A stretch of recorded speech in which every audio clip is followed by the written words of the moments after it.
Hey everybody, what's up? It's Chase. Welcome to another episode of the Chase Jarvis Live Show here on Creative Live, the show where I sit down with amazing humans and I unpack their brain with the goal of helping you live your dreams. Our guest today is Kate Robinson. If you're not familiar with Kate, you should know that she is the daughter and co-collaborator of the one and only Sir Ken Robinson, who has, among many storied achievements, as the most popular TED Talk of all time about why schools kill creativity. So we thought in light of his passing not too long ago, we would bring his collaborator and his daughter, Kate Robinson, on the show to talk about the book that she completed with her father.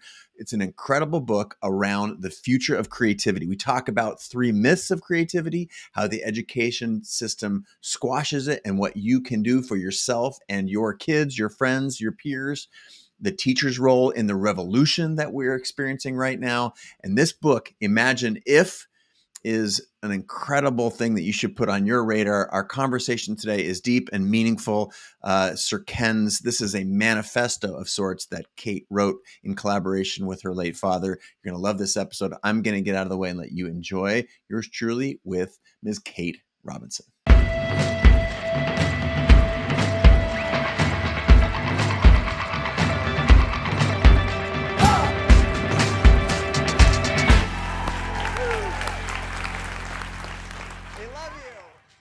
Kate, thank you so much for being on the show. Welcome. Thank you. It's my pleasure. Thank you for having me on. Coming from Windsor, yes? Windsor, yeah, just right by the castle. Right by the castle. So our conversation today has a couple of objectives. One, I have been interested in, as soon as I found out that you had been working closely with your father on the manifesto that he had had undertaken prior to his passing in 2020, I immediately wanted to have you on the show.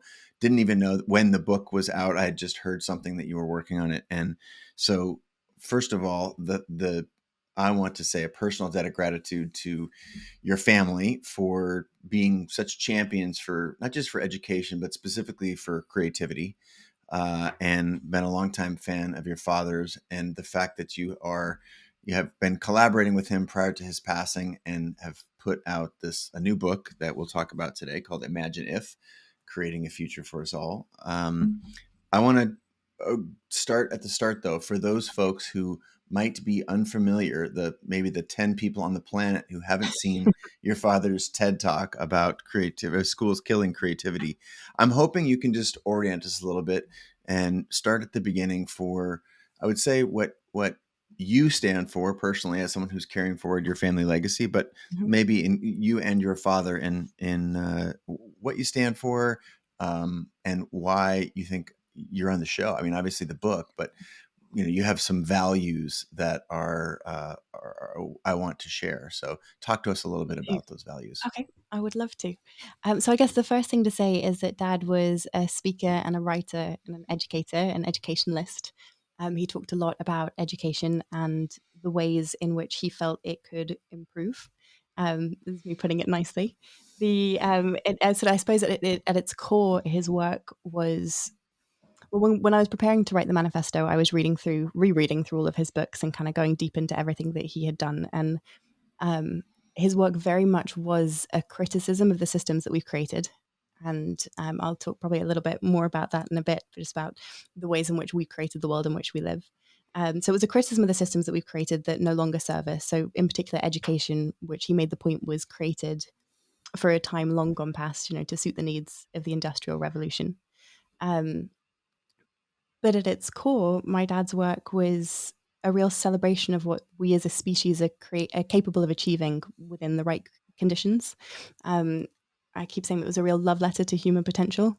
It was a look at what we're capable of doing. Look at what we've achieved, and imagine what we could go on to achieve as a species if we created the conditions for every single person to thrive, rather than systematically kind of keeping them down.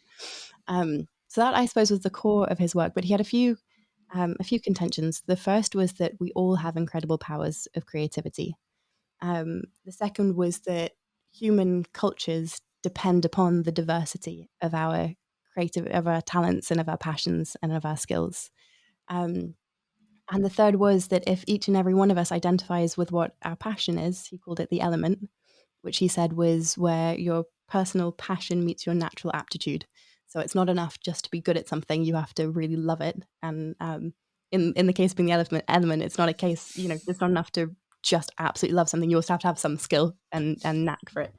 But his feeling was that if we all identified what our individual element was or is, um, then the world would be a much better place. And there are all sorts. That sounds kind of almost kind of light and fluffy, but actually, when you boil down into the reasons why the world would be a better place, they go the right way down to economic.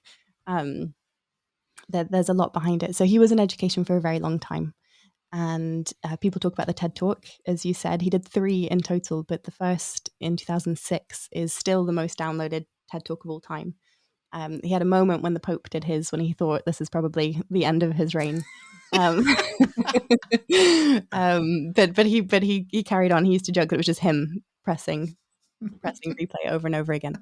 Um, but he always used to say that you don't get asked to do a TED talk unless you've done something. Because I think a lot of people thought his career started when he did the TED talk, and I think I can't remember. I mean, he must have been in his late 50s, if not early 60s, when he did the first TED talk. Late 50s. And he was already a sir at that He was, point, was yeah, he? he'd been He's knighted already 3 been. years before, yeah, by my neighbor, Queen Elizabeth. And but he'd done a lot, particularly over here. There was one report called, he led a number of reports, but one in particular was called All Our Futures, um, which was commissioned at the time in 1999 by the then Labour government, by Tony Blair, to kind of look at how to incorporate more creativity into the curriculum. And it was a huge report, and eventually the government kind of swept it under the rug when it came out, because I think they were looking for a quick fix, like do an hour of arts at the end of the week and problem solved. But what Dad and his incredible team came back with was this huge, whole system overhaul recommendations that. So the government swept it under the rug, but it really lit a fire in the sector here in the UK.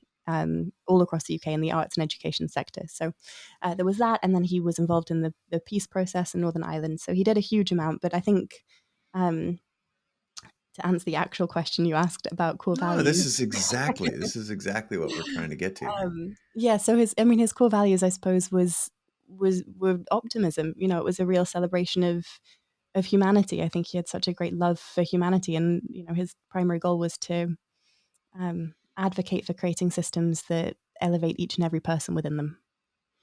There's couple well, thank you for sharing that backstory again. And just so I'm going to say it in the most blunt way, that was an incredibly, insanely powerful talk about the power of creativity and human spirit. And in the story that you just shared, or the backstory rather, you mentioned a couple things that I want to, it's amazing. They're in my notes here. Just the conditions you talked about, the Yeah. conditions that set us up to be successful in pursuing our passion and unlocking the creativity which is in every person. So I want to talk about the conditions, and I also want to talk about, I think it's always important to start at the start with the definition, because a lot of people, when they think creativity, they think, popsicle sticks and glitter and glue guns in Yeah, grade 5 or whatever, in macaroni grade frames. 3. Exactly. Exactly. So, I know you have a definition in the book, and I thought it might be useful for us to start there, so that when people are listening, they know we're talking about creativity with the capital C Mhm. and not creativity with the small c. So what, maybe you can share that with us. I can, and actually the definition came from that report originally, from the All Our Futures report in 1999. So the definition of creativity that Dad used, that we use for everything that we do, is the process of having original ideas that have value. And there are 3 key terms within that are important, I guess, to talk about. The first is that creativity is a process. And a process is when 2 things kind of have a conversation with each other. There are 2 aspects that bounce off one another, and in the case of creativity, it's idea generation and then idea evaluation. So you're constantly coming up with a new idea and then evaluating it, going back to the idea, tweaking it, evaluating that, chucking it in the bin, starting again. So it's a process, it's a journey. So it's a process of having original ideas. So it's and it doesn't have to be original to the world. It doesn't have to be the first time anyone in humanity has done something. It can be, but it could also be original in the context of the person who's created it. It could be the first time they've thought of something in a certain way. It could be original in the context of a peer group, so that person, the people that that person's sort of inspired by or working with, or it could be original, to humanity. And then the last, which is kind of the biggest, I guess, most contentious point of the definition, is that it has to have value. And value in this context means that it has to fit the purpose for which it's designed. So if your goal is to create a beautiful building, um, beauty is one factor of it, that therefore to have value, it must be beautiful. But if it crumbles the second you open the door, it doesn't have the value that you're looking for. It has to be both beautiful and sound as a building. So it's value in terms of what you're setting out to achieve. Um, and that's the definition that he used. So the process It's of it, having original ideas. yeah, and well, what if I'm going to editorialize a little bit, it's not just art.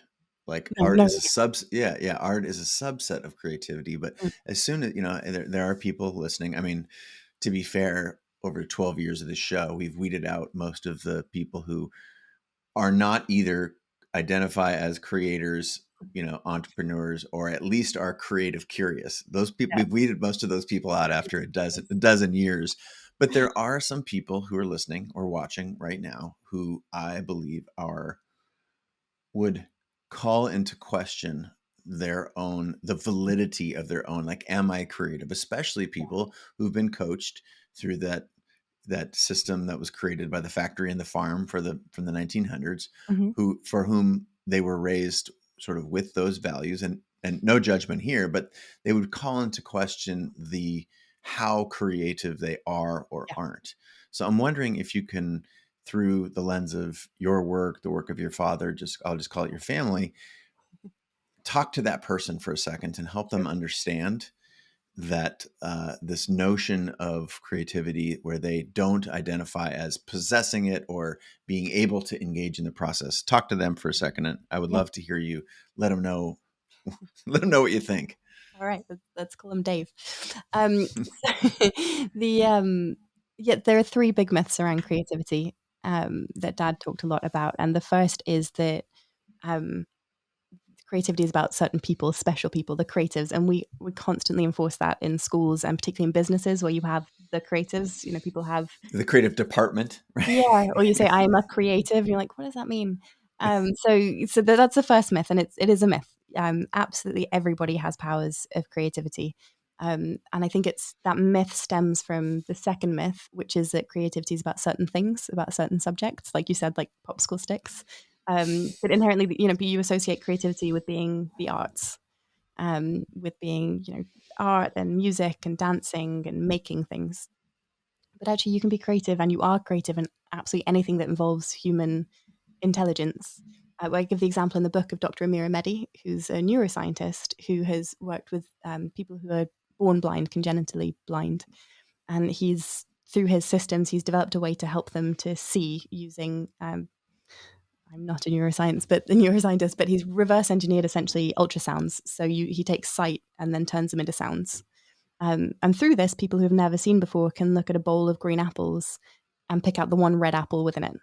Um, I give that example because it's a great example of how a subject that we think of as being purely academic, and I can talk about the issue with the word academic as well, but a subject like neuroscience, which we think of as not being creative at all, and it's a great example of how it is, because what he's done is he's identified a problem, he's come up with an idea, he's gone through that process of trialing it and experimenting, and then at the end of it, come out with a solution. And I think that idea of it being a process and a journey is another reason why a lot of people think that they aren't creative, because you kind of think if you don't get something right on the first attempt that you're just no good at it. And that happens a Yeah, lot in school when there's a right answer or a wrong answer.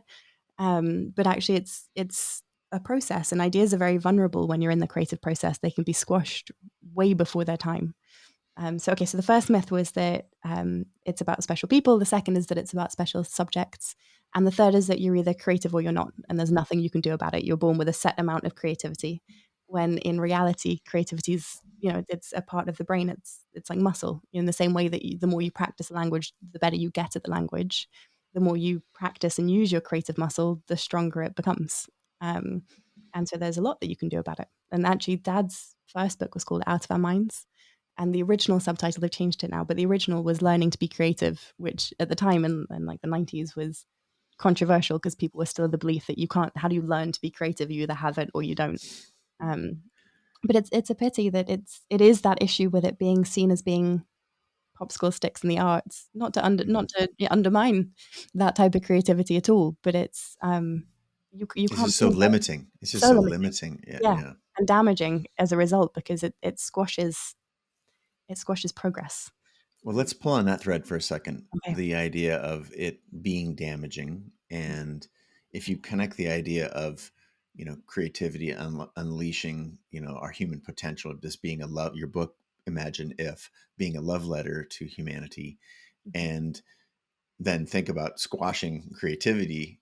Essentially, we're squashing our humanity. Yeah. If A equals B and B equals C, then A equals C by the transitive property of mathematics, if I remember my math There correctly. you go. So I love that we're talking about math while we're talking about creativity. Yeah. Um, so I think this is a good point to explore these beliefs and these what we understand to be true, and some of the myths that inhabit our education systems. Both, I think I'm speaking for the U.S. You can be speaking for the UK, but just generally, I think this is true on a global scale. So this idea that the education system sort of teaches us out of our innate creativity, and that it is based on a period, as I think you talked about, industrialization or post-industrialization. So talk to us about the ways that education does the squashing. Oh, it squashes. Yeah, it's a formal education systems, and I grew up in America, so I feel like I can speak to both. All right. I grew up in LA. The formal education systems, as we recognize them, most of them around the world were based on the Industrial Revolution. They were and designed in its image, and as a result, um, the Industrial Revolution needed a certain type of person. It needed a kind of pyramid of people. At the bottom, the majority of people it needed were workers, people who could operate the machinery and work. And in the middle were people who could kind of be managerial, and then at the top were the kind of really top level owners and people who were um, in charge, essentially. So education systems were at the time designed to kind of cater to the masses to a certain point, and then they would go off and work. Obviously, we've extended that over time, and now most people are at school in their early 20s, if not, depending on the profession, a lot longer. Um, in terms of how it squashes it today, the example that Dad gave, we often talk about education being like an industrial factory. And you'll recognize this from the books. There's a whole chapter on this. But we talk about education as being an industrial factory, and you can kind of see why, because there's a conveyor belt, and kids get on at one end, and then they move along it and get kind of loaded with other information, and then there's various quality checks along the way, and then they have the final product that kind of gets shipped off into the world. There's a brilliant school in New York, at Blue School, who say that they like to think of education instead as being trying to find the flint underneath rocket boosters, which I total aside, but I just really love that image. Instead of putting a kid in a rocket pad and trying to find what lights and sets them up, which I love. But anyway, so to go back to the actual point, Dad's issue with that metaphor, and he used it himself because you can see why it's caught on. But what gets made in a factory, nuts and bolts and parts, they have no opinion on what happens to them. Children do. We aren't inanimate objects at any age of our life. So he felt the actual analogy or metaphor to use was an industrial farm, so the mass production of living things. The way that industrial farms work is they focus on yield, on output. If you're doing plants, they focus on creating these massive fields of one type of crop, and they grow them individually. So you've got like all the cabbages in a line, and then all the radishes in a line, and um, I'm not a farmer and other things that might be grown on an industrial farm. Um, but then they get sprayed with pesticides to keep the natural, the insects that would feed on them, and they kill the ecosystem that's around them. And at the end, you get these perfect cabbages, I, thousands of them, perfect uniform cabbages. Um, but in the process, you've destroyed ecosystems. You've destroyed the topsoil. You've destroyed the animal life and the birds that feed on the animals and the creatures that feed on the birds. Um, Education does a very similar process to that. We teach things in subjects. So you do maths from this time to this time, and English from this time to this time, and language from this time to this time. And I make this point in the book, but if you imagine in our day to day lives as adults, if every 45 to 50 minutes someone rang a bell and made us stand up, pack our things up, and move to another room to do something totally different, you'd go crazy. This kind of system of you can only do 40. I mean, you talk about creativity, you need more, depending on the task, but the thought that you'd just be getting into something. Um, and then you just have to stop halfway through, forget it until the next day. So that's one way that it squashes creativity, is it doesn't give you a chance to have a good run at anything, and some things don't take 45 minutes as well.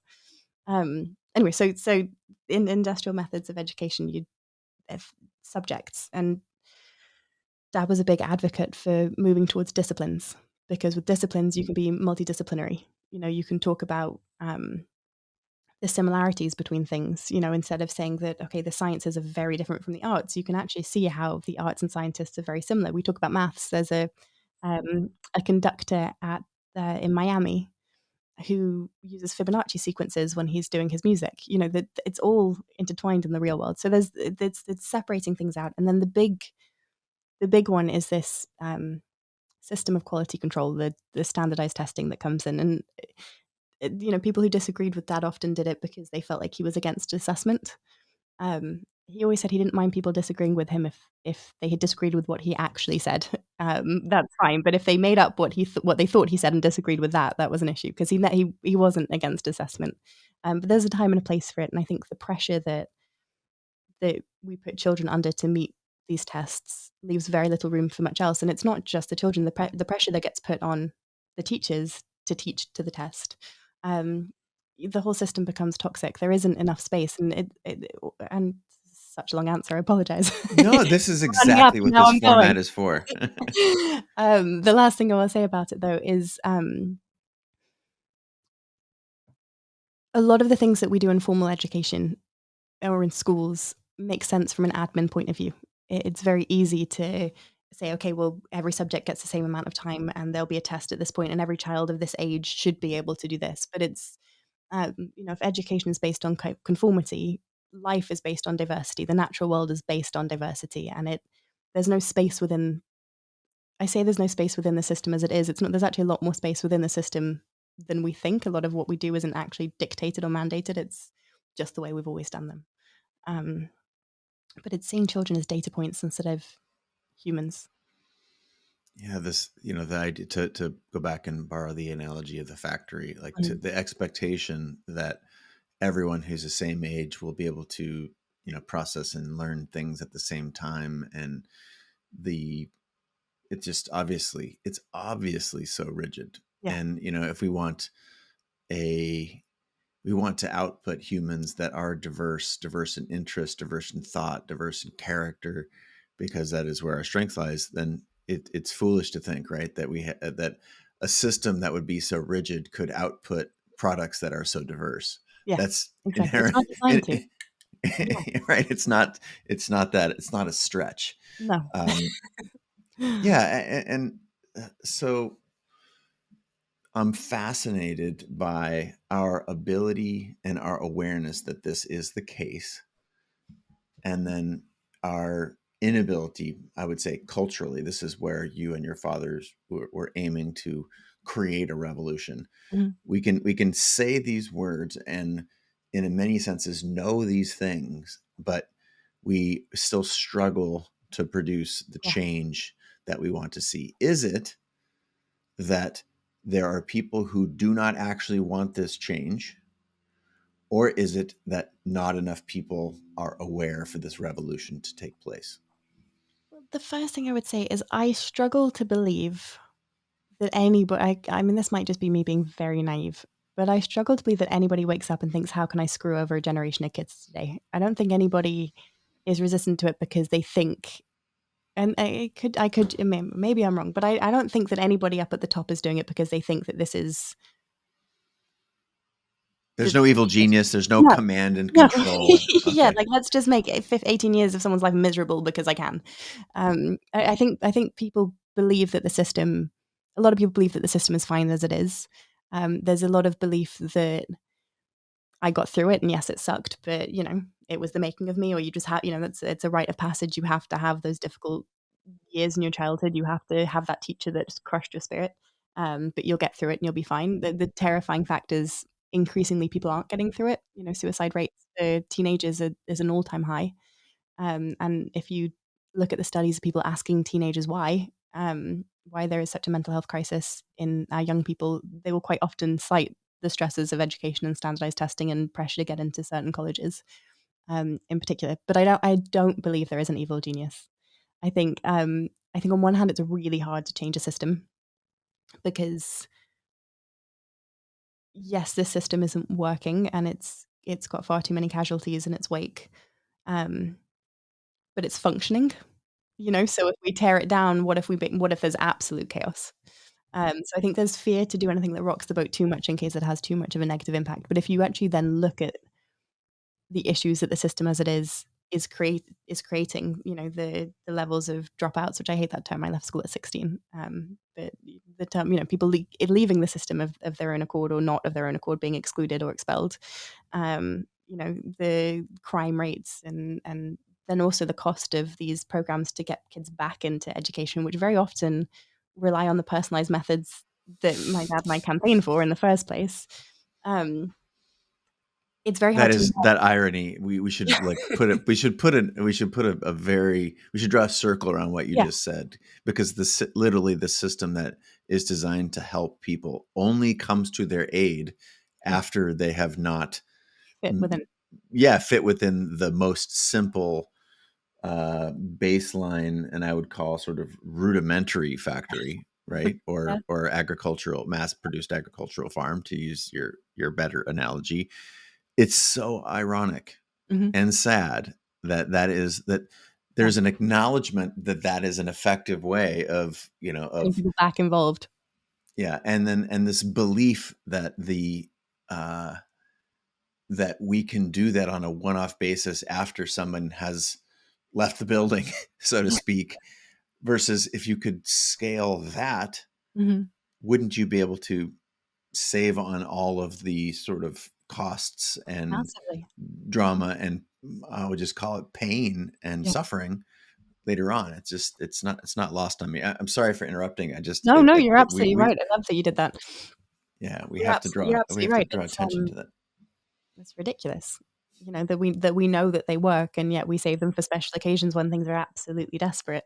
It's not a matter of there not being enough statistics or evidence and Dad would say a lot of the arguments that he made weren't new. He was standing on the shoulder of the giants that came before him, and the practices he was campaigning for go back eons. Um, but I think the other issue when you look at it from a political point of view is that there are other political agendas. Certainly over here in the UK, politicians don't stay in the job for very long. They're on their way to the next step up the political rung. So it's what do they do in that time that doesn't mess things up too much for the next person or undo everything the person before them's done. So it's a very difficult game when you look at it. But Dad put in the book that rock and roll wasn't a government-led initiative. The governments didn't sit down and think, "Do you know what? If we can get people just really into this new beat, if we can just, if maybe we'll put out a couple of songs, see if they get with it." And they didn't do that. We did. It came about, and then we fell in love with it, and it became a thing. The same was true for same-sex marriage. That wasn't a government thinking, "Do you know, it's about time that people had these rights." It was the people demanding better, and eventually, after years of struggle, the government giving in to a point, and there's still a long way to go on that one. Um, so Dad's belief was he'd moved away, I think probably in part because of that 1999 report, but he'd moved away from working with governments, um, because when it boils down to it, if you're a teacher in a classroom, to the children within your class, you are the education system. They don't care what's happening even in the classroom down the hall, let alone the school down the street or the one in the next town or the next country or across the world. They don't care about PISA results or anything. They care about how they're going to get from 8:30 a.m. to 4 p.m. in the afternoon to get through the day, how they're going to pass this semester, how they're going to get through their exams, and whether or not they'll go to college. So if you as a teacher, Dad's point was if you're within the system, if you have as a teacher change your practice, change the way you approach education to the kids in your classroom, you've changed the system as far as they care. And his feeling was when enough people do that, the system begins to break. Um, and that's how revolutions happen. They happen from the ground up. And actually, there is a huge movement towards it. But I think what is missing from the revolution that we're campaigning for is the voice of young people. If you look particularly this generation that's in school now, if you look at what they've done already and what they've achieved, you look at um, school strike for climate or March for Our Lives or the young voices of Black Lives Matter. If young people were to look around and realize actually they don't have to put up with this, and educate themselves in their rights, the UN Declaration of Human Rights that education should be to the fulfillment of the whole individual. Um, I think that's when the revolution happens. Myself, I think a lot of people of our age and above and below buy into it and believe it because they've had their own experience with it. But we do a very good job of telling young people they don't have a voice and that they have to get through this, and we terrify them. If you don't do this, and you'll never go to college, and you'll never get a job, and it's a lie. Because so many people do. They get the grades and they go to the top college and they graduate, and where are the jobs?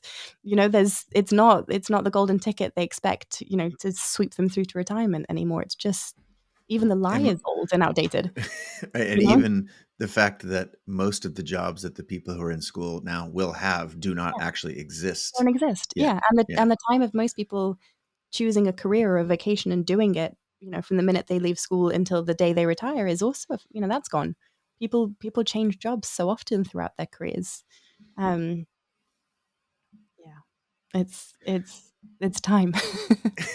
Well, And speaking of, that's no, go ahead, oh, please. I was just gonna say, I think that's one of the saddest thing. I mean, dad passing away would have been, on a personal level, there was never a good time for that to happen. And he was only 70, so it definitely was not a good time on a personal level. But um, from a wider level, the tragic thing about the timing of his death, I think, is that there has never been a more important time for this message. He said that the more complex the challenges of the world become, the more creative we need to be to face them.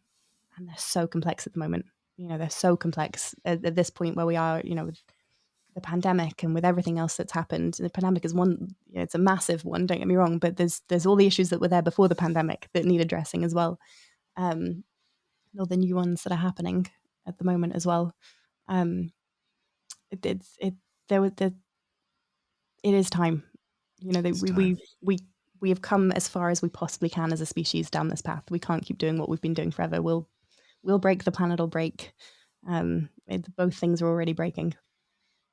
Well, that's one of the things that I love about your book is it's a call to action to address these things. And you mentioned the book just briefly in a couple of points, and I've cited it one time. I want to just call it out explicitly. It's called Imagine If, Creating a Future for Us All. Collaboration between Sir Ken Robinson, your father, and you, Kate. And it's extraordinary. And I love the package. You open with the quote, if, sorry, this is, um, or normally when you write a letter, sorry, this is so long. If I had more time, I would have made it shorter. Yeah. But it's just an absolutely beautiful at 100 pages. It's so digestible, and it does such a great job of packaging these ideas that we speak about. And I'm wondering if you can um, take us through the process of actually creating the book, given that this podcast is about creativity, innovation, and maximizing human potential. You write, the concept and the process of writing a book is very, very difficult. And I'm wondering if you can lay out the story and the timeline a little bit for us. Your father had a life of service, was knighted by the Queen, had his TED talk, and, wrote several books in the process.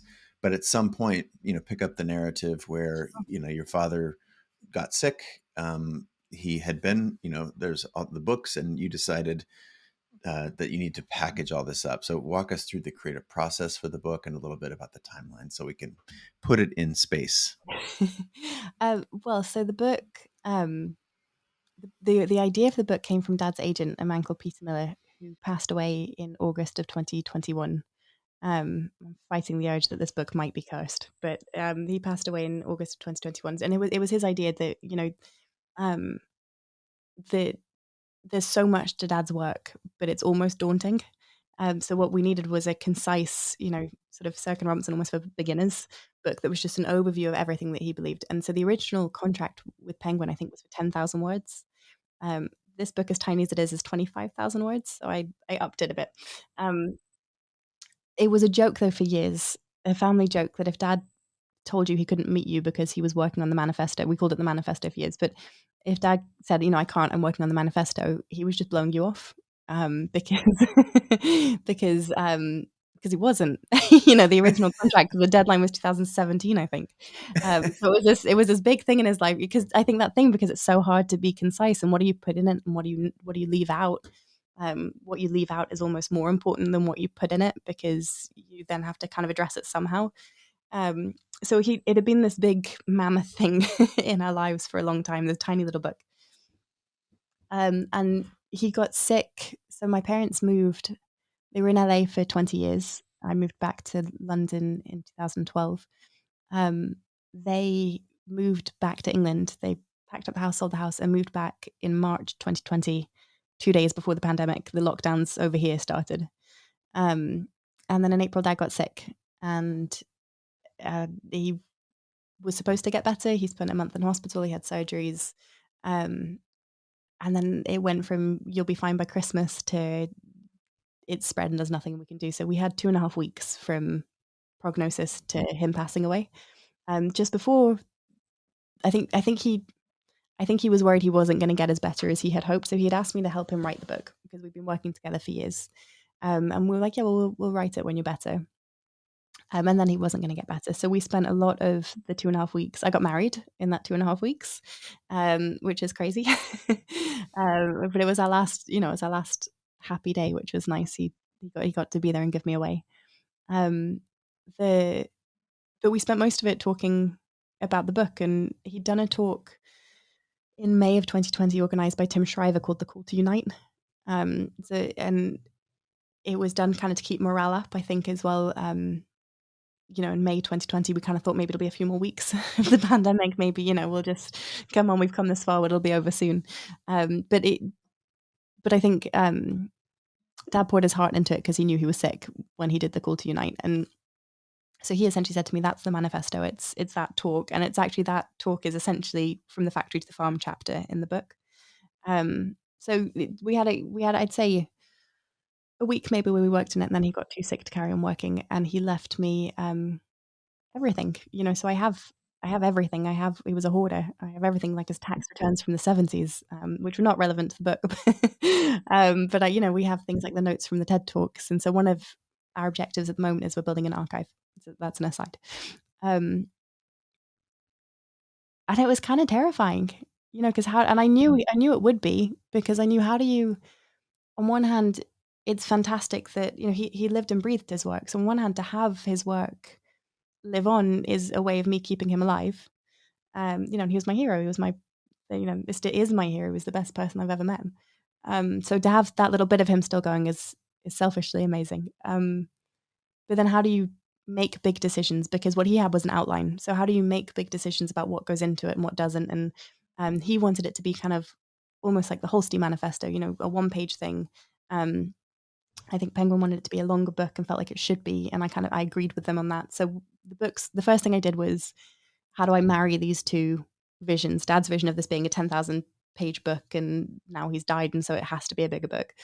So I came up with the idea of manifesto statements. So every chapter starts with a statement, and the idea is, if you pull those 10 statements, that's the manifesto at its core. Those 10 statements are Dad's life's work, and then each chapter goes into it. And I reread all of his books. I read the books that he inspired him. In particular, Chase, I just lied to you. I didn't. I tried. I tried really hard to read the books that inspired him. It would have been great if I did, but they're really dense. Yeah. And Oh, for sure. I one of the dropped out of a PhD in philosophy did because you? Well, there you are. the density of the reading broke me. I Exactly. would have to recont for, like, you read 3 Yeah, pages and you're like, I I got it. I have to go on vacation now. can't. Well, his favorite book, to his credit, was a book called Philosophy in a New Key. by Susan K. Langer, and I'm still on page 7. Um, 18 months later, and it's the 7 pages have been life changing. So imagine what the rest have in them. But what I got from that was he had such a skill of making difficult big concepts seem so succinct and Mhm. relatable and understandable. So that was a big thing. How do you take these big issues and make them relatable? So I tried to read Philosophy in a New Key, and then I did read it, Emotional Intelligence. Um, and then he kind of took over in a way. It took 3 months to write it, and I locked myself away. Um, and it was like hanging out with him for 3 months. I got to get his voice in my head and try and put his voice into my voice and my voice into his voice because the whole book's written as him. Um, anyway, Can you talk about that editorial choice for a second? Mhm. The But decision, yeah, the decision for you to write it, but write it in his voice. voice. I think that's fascinating. Um, it's his book. It's his manifesto. It's his. I've helped to write it, but it's his lifetime of work. And I think he was so affable. He was so personable. I remember asking him. I used to be terrified of public speaking, and um, made no part better by the fact that my father is one of the world's best public One of the speakers. That best doesn't help. ever. That doesn't help stage fright. No slides, no notes, No, just no, strolling just around go. making brilliant jokes. Yeah, and Oh yeah. wrapping Oh, everything up in a bow. Yeah, that's a terrifying legacy when you get asked to do public speaking. And I remember asking I remember asking him once, for some tips, and he said, "Just go out and speak to people. They're just people. Go out and talk to them," which is so simple, but we've lost. You try so hard to present to people and pretend you're. He just got out there as a person to person, which I loved. It had to be his voice. It couldn't have been. And it had to be, and he'd started it. I completed it in his voice, but it had to be his letter to humanity, his celebration of us, and his kind of action points and call to action. His last little gift.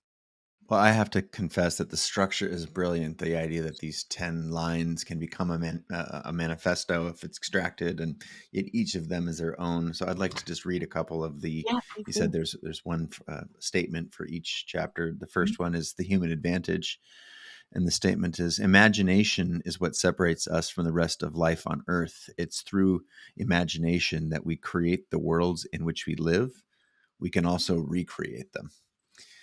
Um, Another one that I will extract is the one that you mentioned earlier, that the chapter on rock and roll, and it's titled "Be the Change." And the statement is: rock and roll was not a government-led initiative. Revolutions do not wait for legislation; they emerge from what people do at the ground level.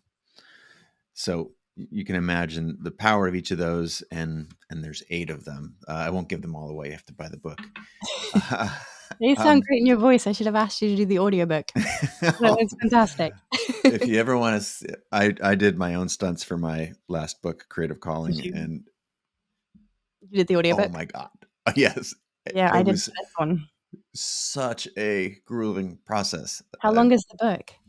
It's 300 pages, Oh my 304 pages, Oh, no. I did seven 100 and I was seventy 70,000 words. I think like, 75,000 words. how long did that Um, take? it was like 40 hours of reading.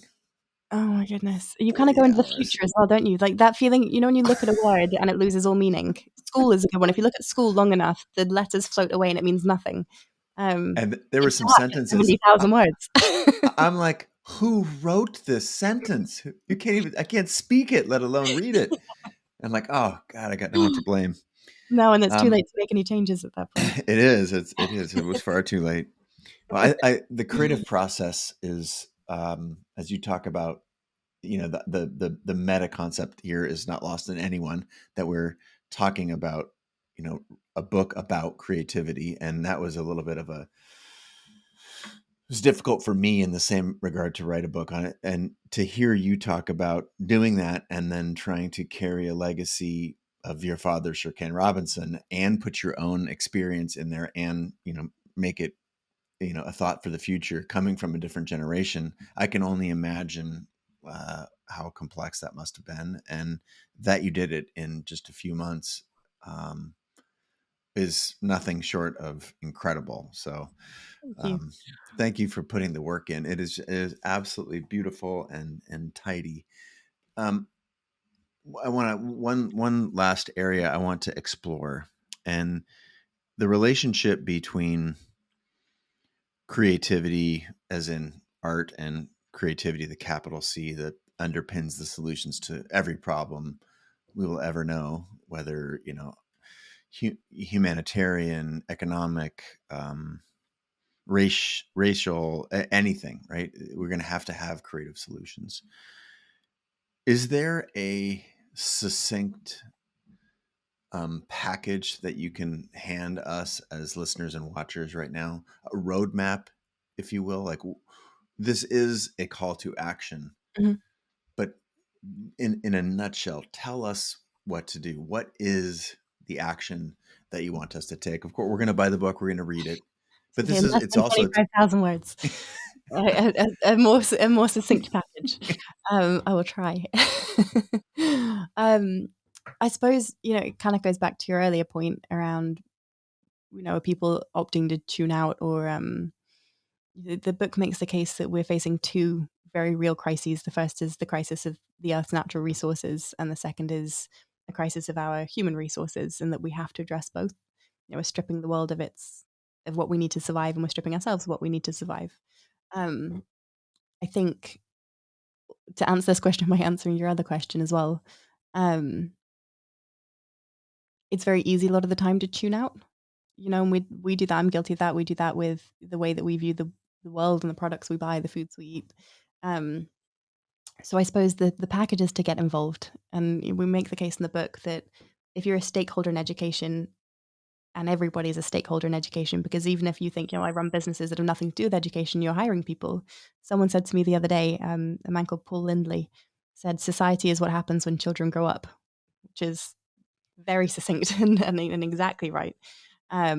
So all of us in one way or another is invested in what happens behind the closed doors of a school. And it's to get involved. And the simplest thing to do is to commit to figuring out what your own diverse talent and passion is, because our cultures depend on each of us figuring that out.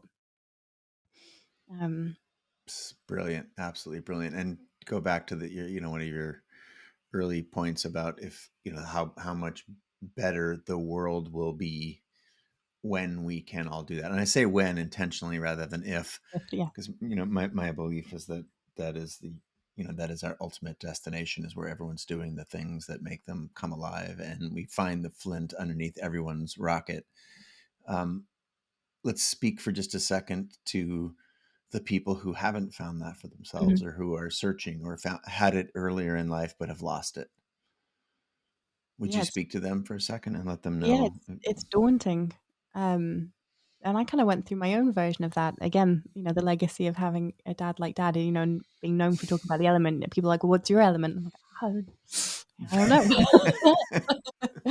It turns out it's this. It's writing. But I think there are a few things to say to it. The first is that I think that one of the reasons that people don't dedicate the time and energy and resource to figuring it out, and I can't speak to everybody in all circumstances, because there are people, for whom this is much easier than it is for other people. But for people who have the access and the resources, or an easier chance to, but maybe don't dedicate the time to finding what it is that they're passionate about, because the time it'll take. I think the best thing I ever heard is that the time will pass anyway. So where do you want to be 4 years down the line? With any luck, you'll still be here doing something. So make it be the thing that you want to do. I think another thing is that I'm not sure that everybody has one. There can be lots of things that you find passion, and um, that not everything has to be a multi-billion-dollar industry or even a career. You can be doing it by in the side moments, in the evenings, in the weekends, and um, aside from everything else that you have to do, what are the things that you want to do? Because Mm. it sounds so cheesy to say it, but boy, have I been made acutely aware of it in the past 2 years. You really only have one shot at life. My dad was dying, and I almost feel this is going to sound really weird, but I almost feel fortunate to have learnt about death from him, because I feel like I learned about everything else from him. So in some kind of strange way, it made sense to be watching him die, and even the mechanics of it. But one of the most incredible things is that I'm not sure he had any regrets. In 70 years, he lived every single one of his 70 days, 70 years, every single day of the 70 years. And one of the reasons for that was that he had polio. And, he grew up in poverty. He had polio. He got polio from the speech therapist because he had such a bad speech impediment as a kid that he went to speech therapy where they think he got polio. So to go from speech therapy at 4 to becoming one of the world's top speakers, is just incredible. But people used to laugh, in Liverpool in the 50s at him walking with it. He had, proper calipers like Forrest Gump on, and people would laugh. And he learned to just keep walking. He never crossed the road. He never turned around and went back. He said that he'd learned never to walk away from anything that frightened him. And I think that's a secret. I think a lot of people maybe do know what their element is or what their passion is, and they're terrified. Because what if it fails, or what if it doesn't work out, or what if people laugh? And it's about not walking away from, even if you're terrified because you don't know what it is. It's about not walking away from what scares you, because the time will pass anyway, and at some point your time will come, and it's what have you done whilst you were here. The other really lovely quote, and I will butcher it, but that has been circulating since Dad passed away, that he said was, "What you do for yourself dies when you leave this world. What you do for others lives on forever." And one of the best techniques I was taught by my parents when I was trying to figure out, I left school at 16, and it's a whole other story. But was, if you don't know what you want to do for you, what are you going to go and do for somebody else? Go and volunteer or spend your time trying to make other people's life better if you're in a position to do so. And it's amazing how often that is someone's element, is helping other people. It's amazing how often it can be that simple. Brilliant.